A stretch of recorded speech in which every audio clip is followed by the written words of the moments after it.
வணக்கம். போட்டித் தேர்வு மற்றும் ஆசிரியர் தகுதித் தேர்வுகளுக்கு தயாராகிக் கொண்டிருக்கிற அனைத்து ஆசிரியர் தோழமைகளுக்கும் இனிய காலை வணக்கம். இந்த வீடியோவுல நம்ம சிறப்பாக கொண்டு வந்திருப்பது என்னன்னு பார்த்தோம்னா, தமிழ்ல ரொம்ப ரொம்ப முக்கியமான இலக்கண குறிப்பறிதல் தான் நம்ம இந்த வீடியோல பார்க்க போறோம்.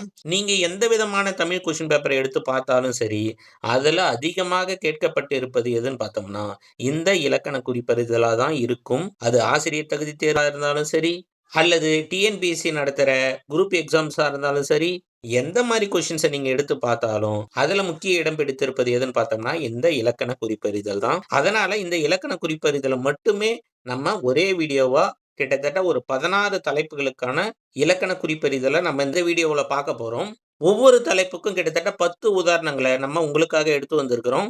முதல்ல பெயரெச்சம். பெயர் சொல்லை கொண்டு முடியும் எச்சம் தான் பெயரெச்சம். இந்த எச்சத்துக்கு அப்புறம் ஒரு பெயர் சொல்ல போட்டோம்னா, அது சரியா அமைஞ்சதுன்னா, அது பெயரெச்சம் தான். இப்ப படித்த அப்படின்ற ஒரு வார்த்தை இருக்குன்னு வச்சுங்க. அதுக்கப்புறம் ஒரு பெயர் சொல்ல போட்டீங்கன்னா, அந்த தொடர் முற்று பெற்றுச்சுன்னா, அழகா முடிஞ்சதுன்னா, அது கண்டிப்பா பெயரெச்சம் தான். இப்ப படித்த, படித்த மாணவன் அல்லது படித்த ஆசிரியர் அப்படின்னு இருந்தா, கண்டிப்பா இது கரெக்ட்டா இருக்குது. அப்ப படித்த என்பது என்னது? பெயரெச்சம் தான். இப்ப வந்த, வந்ததுக்கு அப்புறம் ஒரு பெயர் சொல்ல போடுங்க. மாணவன்னே போடுங்க. வந்த மாணவன். கரெக்ட்டா இருக்குது. அப்ப வந்த என்பது பெயரெச்சம் தான். அப்ப பாடிய பாடல், எழுதிய கடிதம், ஓடிய நாய், உண்ணும் உணவு, பார்த்த பார்வை, வாங்கிய புத்தகம், கேட்ட செய்தி, தூங்கும் குழந்தை. புரியுதுங்களா? இதெல்லாம் என்னது? பெயரெச்சங்கள். அடுத்து வினையெச்சம். வினைச்சொல்லை முடியும் எச்சம் வந்து வினையெச்சம். பெயர்ச்சொல்லை கொண்டு முடிந்தால் அது பெயரெச்சம்.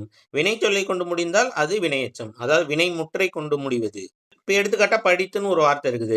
இது எந்த எச்சம்? பெயரெச்சமா? வினையெச்சமான்னு கண்டுபிடிக்க, படித்துக்கு அப்புறம் ஒரு பெயர் சொல்ல போட்டு பாருங்க. படித்து மாணவன் அப்படின்னு வருமா? கண்டிப்பா வராது. அப்போ இது என்ன கிடையாது? பெயரெச்சம் கிடையாது. இப்ப இதே ஒரு வினைமுற்ற போடுங்க அந்த இடத்துல. படித்து வந்தான். படித்து பார்த்தான். படித்து பேசினான். கரெக்ட்டா இருக்குது. அப்போ படித்து என்பது என்னது? வினையெச்சம் தான். அடுத்து வந்து போனான், பாடி மகிழ்ந்தான், எழுதி முடித்தான், ஓடிச் சென்றாள், உண்டு மகிழ்ந்தனர், பார்த்து கூறினான், வாங்கி வந்தான், கேட்டுச் சென்றான், தூங்கி எழுதான். இல்லைங்களா? இப்ப இதெல்லாம் என்னது? வினையெச்சங்கள். வினைமுற்றை கொண்டு முடிவது எல்லாமே என்னது? வினையெச்சங்கள். பெயர் சொல்லைக் கொண்டு முடிவது என்னது? பெயரெச்சம். அடுத்து முற்றெச்சம். ஒரு வினைமுற்று வினையெச்ச பொருளில் வந்து மற்றொரு வினைமுற்றை கொண்டு முடிவது முற்றெச்சம். ஒண்ணும் இல்லைங்க. ஒரே தொடர்ல, ஒரே சென்டென்ஸ்ல 2 வினைமுற்று இருக்கும். சரிங்களா? சந்திரமுகி வந்தா, நின்னா, சந்திரமுகியா மாறுனா. இப்படி இருக்கு இல்லைங்களா? வந்தா, நின்னா, மாறுனா. அப்ப பாருங்க இதுல 3 வினைமுற்றுகள் இருக்கு. கடைசியில இருக்கிறதுக்கு முன்னால இருக்கிற எல்லா வினைமுற்றுமே எச்ச பொருளை தருகிறது. அதனால நம்ம என்ன சொல்றோம்? இத முற்றெச்சம் அப்படின்னு சொல்றோம். இப்ப சிறுவர் பாடினர், மகிழ்ந்தனர். பாடுனாங்க, சந்தோஷமா இருந்தாங்க. கண்ணன் படித்தான், தேர்ந்தான். படிச்சான், பாஸ் பண்ணான். கவிதா எழுதினாள், முடித்தாள். மாடு மேய்ந்தது, வந்தது. அவர்கள் வந்தனர், சென்றனர். செழியன் உண்டான், மகிழ்ந்தான். பூனை தாவிற்று, பிடித்தது. முருகன் படித்தான், வென்றான். குழந்தை அழுதது, உறங்கியது. வெயில் காய்ந்தது, மறைந்தது. இந்த மாரி இருந்தா, இது என்னது? முற்றெச்சம்.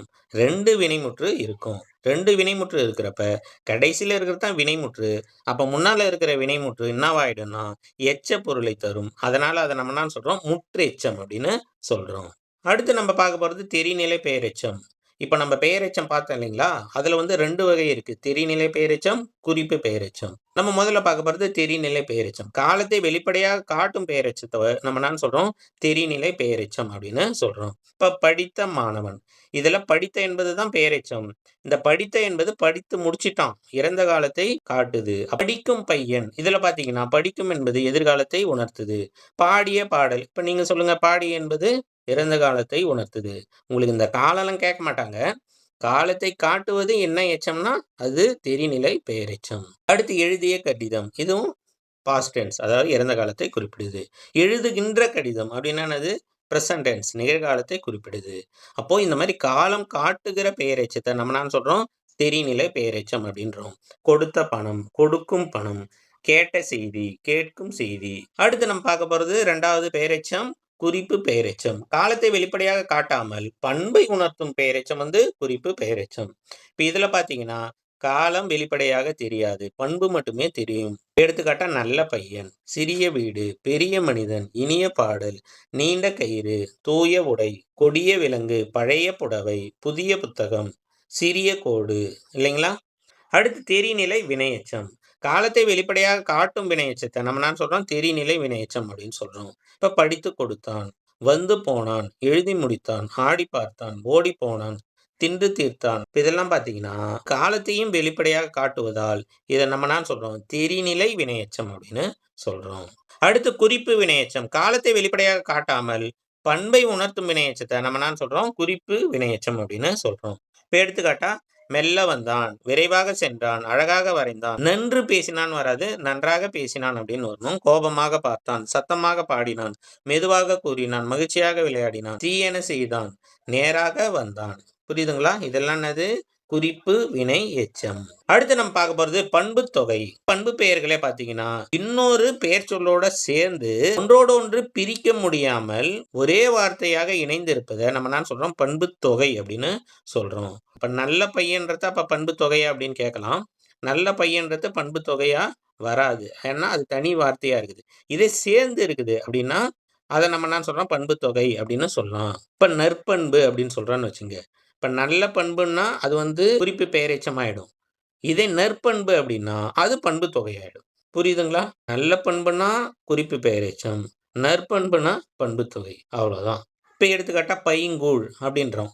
இது என்னது? பசுமை கூட்டல் கூழ தான் நம்ம என்ன பண்றோம்? சேர்த்து எழுதுறப்ப அந்த மை விகுதி கெட்டு போயிடுது. அப்ப என்ன ஆயிடும்? பைங்கூழ் ஆயிடுது. அடுத்து செந்தமிழ், செம்மை கூட்டல் தமிழ், வட்டப்பலகை, வட்டம் கூட்டல் பலகை, மூவேந்தர், 3 கூட்டல் வேந்தர். இந்த நம்பர்லாம் பண்புல வருமானு எனக்கு சரியா தெரியல. யாருக்காவது தெரிஞ்சா கமெண்ட் பண்ணுங்க. இந்த மூவேந்தர்ன்றது பண்பு தொகையில வருமான்றது. அடுத்து நல்லாடை, நன்மை கூட்டல் ஆடை, வெண்குடை, வெண்ணிலா அப்படின்னு சொல்றீங்களா? இது எல்லாமே என்னது? பண்பு தொகை. பண்புனா என்னன்னு தெரியணும். நிறம், வடிவம், அளவு, சுவை, குணம் இது எல்லாமே என்னது? பண்புகள். சரிங்களா? இளங்கன்று, இளமை கூட்டல் கன்று இதையெல்லாம் பண்பை உணர்த்துவதால் இதை நம்ம என்ன சொல்றோம்? பண்பு தொகை அப்படின்னு சொல்றோம். அடுத்து வினைத்தொகை. காலம் கறந்த பெயரெச்சம்னு இதுக்கு இன்னொரு பேர் இருக்கு. இப்படி கூட கேட்பாங்க. காலம் கறந்த பெயரெச்சம் எதுன்னு கேட்பாங்க. காலம் கறந்த பெயரெச்சத்தை நம்ம என்ன சொல்றோம்? வினைத்தொகை அப்படின்னு சொல்றோம். இப்ப காலத்தை காட்டுகிற பெயரெச்சம் எதனா ஒண்ணு சொல்லுங்க. படித்த மாணவன் அப்படின்னு இருக்குன்னு வச்சுங்க. இப்ப இதுல பாத்தீங்கன்னா படித்த என்பது காலத்தை காட்டுது. இத காலத்தை காட்டாம அதுவே முக்காலத்தையும் உணர்த்துற மாதிரி 3 காலத்துக்கும் பொதுவான மாதிரி வினைச்சொல் அந்த பெயர் சொல்லோட இணைந்து சேர்ந்து ஒன்றோடு ஒன்று பிரிக்க முடியாததாக இருந்ததுன்னா அதை நம்ம என்ன சொல்றோம்? வினைத்தொகை அப்படின்னு சொல்லுவோம். இப்ப எடுத்துக்காட்டா ஊறுகாய். இப்போ ஊரிய காய் அப்படின்னு சொன்னா அது என்னது? பெயரெச்சம் ஆயிடும். சரிங்களா? ஊரிய காய் அப்படின்னா அது பெயரெச்சம் ஆயிடும். இதே ஊறுகாய் அப்படின்னு ஊரிய காய், ஊறுகின்ற காய், ஊறும் காய் ஆகிய முக்காலத்தையும் உணர்த்துவதால் இதை நம்ம என்ன சொல்றோம்? வினைத்தொகை அப்படின்னு சொல்றோம். ஒரு வினைச்சொல் ஒரு பெயர் சொல்லோட சேர்ந்து ஒன்றோடு ஒன்று பிரிக்க முடியாததாகவும் இந்த முதல்ல இருக்கிற வினைச்சொல் 3 காலத்தையும் உணர்த்துவதாகவும் இருந்தால் அதை நம்ம வினைத்தொகை அப்படின்னு சொல்றோம். இப்ப எடுத்துக்காட்டா வளர்தமிழ், வளர்ந்த தமிழ், வளரும் தமிழ், வளர்கின்ற தமிழ் ஆகிய 3 காலத்தையும் உணர்த்துவதால் வளர்தமிழ் என்பது என்னது? வினைத்தொகை. புரியுதுங்களா? ஒண்ணும் இல்ல. வினையடி இருக்கு இல்லைங்களா? ஊறு, வளர், கொல், வீசு இந்த மாதிரி வினையடி கூட பெயர்ச்சொல் சேர்ந்து ஒரே சொல்லா மாறி இருந்தா அது வினைத்தொகை. அவ்வளவுதான். இதுல ஒண்ணும் நம்ம குழப்ப வேண்டிய அவசியமே கிடையாது. சரி, வேற எது வினைத்தொகை? வீசு தென்றல், ஆடுகளம், சுடுதண்ணீர், வளர்பிறை, செய்நன்றி, உண்கனி இதெல்லாம் என்னது? வினை தொகைகள். அடுத்து ஓமை தொகை. 2 வார்த்தை ஒன்றோடு ஒன்று சேர்ந்து இருக்கும். முதல்ல இருக்கிறதும் பெயர் தான், ரெண்டாவதுல இருக்கிறதும் பெயர் தான். முதல்ல இருக்கிற பெயர் ரெண்டாவது இருக்கிற பெயருக்கு ஓமையாக இருந்தால், ஆனால் ஓம உருபு மறைந்து இருந்தால் அதை நம்ம என்ன சொல்றோம்? ஓமை தொகை அப்படின்னு சொல்றோம். இப்ப மலர்கை, மலர் போன்ற கை அப்படின்னு அர்த்தம். அப்போ இங்க போன்றன்ற ஓம உருபு மறைஞ்சு வந்திருக்குது. அப்போ மலர்கை என்பது ஓமை தொகை. மதிமுகம்னா என்னது? மதினா நிலவுன்னு அர்த்தம். அப்ப மதிமுகம்னா நிலவு போன்ற முகம் அப்படின்னு அர்த்தம். தேன் போன்ற மொழி, தேன்மொழி. கயல் போன்ற விழி, கயல்னா மீனுன்னு அர்த்தம். மீன் போன்ற விழி. அப்ப இது என்னது? ஓமை தொகை. முதல்ல இருக்கிறது ரெண்டாவது இருக்கிறதுக்கு ஓமையா சொல்லப்பட்டு இருக்கும்.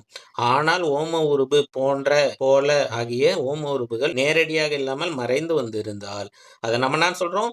ஓமை தொகை அப்படின்னு சொல்றோம். அடுத்து உம்மை தொகை. இப்போ எடுத்துக்காட்டா தாய் தந்தை, தாயும் தந்தையும் அர்த்தம். அண்ணன் தம்பி, இரவு பகல், ஆடு மாடு, வெற்றி தோல்வி, இன்ப துன்பம். நம்ம வாழ்க்கையில சொல்றது எல்லாத்தையுமே 2 தாங்க சொல்லுவோம். தமிழ்ல நம்ம புழக்கத்துல பயன்படுத்திட்டு இருக்கிற நிறைய வார்த்தைகள் உண்மை தொகையா தான் இருக்கும். வீடு வாசல் அப்படின்னு சொல்லுவோம். கை கால்னுவோம். நோட்டு புத்தகம் அப்படின்னுவோம். பேனா பென்சில் அப்படின்னுவோம். இதெல்லாம் என்னது? பேனாவும் பென்சிலும், கையும் காலும், அண்ணனும் தம்பியும். இது எல்லாமே என்னதான்? உண்மை தொகை தான். வில் வாள் அப்படின்னுவோம். வில்லும் வாளும். அப்ப இதெல்லாம் என்னது? உண்மை தொகை. அதாவது இதுவும் அதுவும் சொல்லும்போது அந்த சேர்ந்து வராம மறைஞ்சு வந்திருந்தா அதை நம்ம என்ன சொல்றோம்? உண்மை தொகை அப்படின்னு சொல்றோம். அடுத்து இரட்டை கிளவி. இது நிறைய பேருக்கு உங்களுக்கு தெரிஞ்சிருக்கும். 2 வார்த்தை சேர்ந்து இருக்கும். ஆனா பிரிச்சு பார்த்திருந்தா ஒரு வார்த்தைக்கு பொருள் கிடைக்கலைன்னா அதை நம்ம என்ன சொல்றோம்? இரட்டை கிளவி அப்படின்றோம். தெரியும் உங்களுக்கு. சலசல, கலகல, படபட, மடமட, சட சட, கலகல, கலகலன்னு சிரிச்சான் அப்படின்னுவாங்க இல்லையா? அடுத்து அடுக்கு தொடர். இது உங்களுக்கு தெரியும். அதே 2 வார்த்தை சேர்ந்திருக்கும். ஆனா இந்த 2 வார்த்தையும் பிரிச்சோம்னா பொருள் கிடைக்கும் நமக்கு. பாம்பு பாம்பு. இதுல ஒரு பாம்பை எடுத்தோம்னா அது பாம்பு உங்களுக்கு தெரியும். தீ தீன்னா தீயை குறிப்பிடுது இல்லைங்களா? இதெல்லாம் அடுக்கு தொடர். போ போ, வா வா, ஐயையோ, என்னென்ன. அடுத்து ஈறுகெட்ட எதிர்மறை பெயரெச்சம். எதிர்மறை பொருளில் கடைசி, அதாவது ஈறு கெட்டு முடிவதை நம்ம என்ன சொல்றோம்? ஈறுகெட்ட எதிர்மறை பெயரெச்சம் அப்படின்னு சொல்றோம்.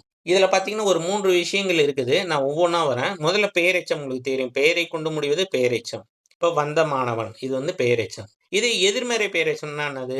வராத மாணவன் அது எதிர்மறை பெயரெச்சம். இதே ஈறுகெட்ட எதிர்மறை பெயரெச்சம்னா இந்த வராத மாணவன்ல வராத அந்த தாவை எடுத்துட்டு வரா மாணவன் அப்படின்னா அது என்னது? ஈறுகெட்ட எதிர்மறை பெயரெச்சம். பெயரெச்சம், எதிர்மறை பெயரெச்சம், ஈறுகெட்ட எதிர்மறை பெயரெச்சம். இப்ப எடுத்துக்காட்டா ஓடா குதிரை, வாடா பூ, செல்லா காசு, கல்லா நெஞ்சம், வாரா கடன், தள்ளா வயது, பாடா பாட்டு, செய்யா பாடல் இல்லைங்களா? அடுத்து வினையால் அணையும் பெயர். வினையே ஒரு பெயராகி வருவது வினையால் அணையும் பெயர்.